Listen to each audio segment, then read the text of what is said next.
අයියා. ඔලු පරිස්සමෙන් please. හිනාව.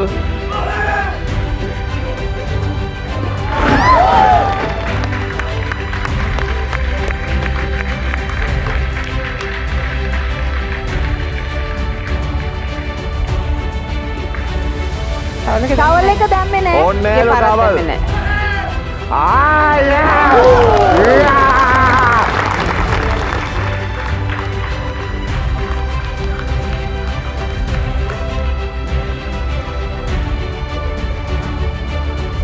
Oh Lord. Oh Lord. Oh.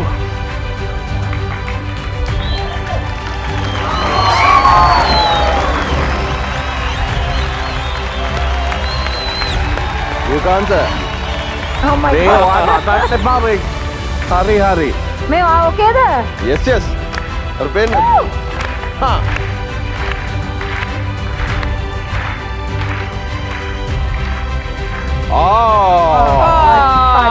පත්.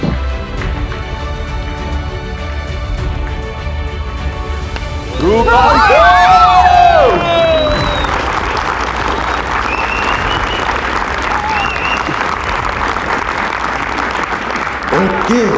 Okay. බලන්න ප්ලීස්. බලමු. හරි ඕකේ. රුකාන්ත කියන්නේ තියා යෝධ හමකුත් තියනවද කොහෙද? හැලෙන්නේ කැපෙන්නේ නැහැ. දෙයියන්ගේ පිටයි මේ රුකාන්ත හිතුවේම නැහැ අර hina වෙවි මෙහෙම කර කර ඉන්නකොට මේ මූණට තියලා අර මේවා තුනක් කුඩු කරන්න යනවා කියලා කුළු ගෙඩියකින් ගහලා මේ බලන් ඉන්න බැරි තරම් අමාරුයි. ඒක තමයි සැන්ඩෝ කලාවේ වින්දනය. අපි බලමු අනිත් අයගේ අදහස් මොන වගේද කියලා.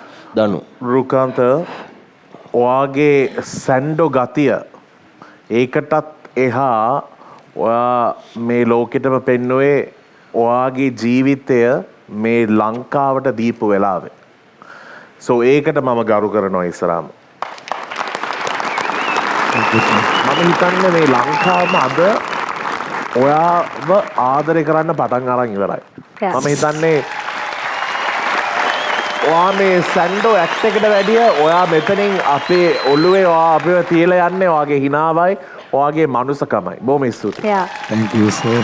ඇත්තටම රුකාන්ත සාමාන්‍යයෙන් ඔය ඇක්ටර් එකට එනකොට අපිට ඒකේ පොඩි ඒ කරන ක්‍රියාවේ තියෙන ඒ රෞද්‍ර ගතියත් එක්ක ඒකේ තියෙන අමාරුවත් ඒ හැම දෙයක් එක්කම සාමාන්‍යයෙන් කෙනෙක් දිහා බලන විදිහ ටිකක් වෙනස්. නමුත් ඔයාගේ මූණේ ආපු වෙලාවෙ ඉඳන්ම තිබෙ හිනාව. ඒ කියන්නේ ඒ සැන්ඩෝ ඇක්ට් සාමාන්‍යයෙන් මම ගොඩක්ම ප්‍රිය කරන ඒවා නෙවෙයි. නමුත් අපි ඒ දක්ෂතාවය ඒගොල්ලන්ගේ ශක්තිය ගැන හරි ආඩම්බරයි. ඔයාගේ හැබැයි ඇක්ට්ස් ටික ඔක්කොම කොහොම හරි ඉවසගෙන බලන් ඉන්න පුළුවන් වුණා. ඒ ඉතින් ඒක හරිම ආසාවෙන් බැලුවා. අපි යමු වෝට් එකට. ස්ටෙෆ්නිගෙන්ම පටන් ගමු. Yes sir. Yes. ආදරෙන් yes. Thank you sir. yes හතරක් තියෙනවා. එහෙනම් ඊළඟ වටේදී හමු වෙමු.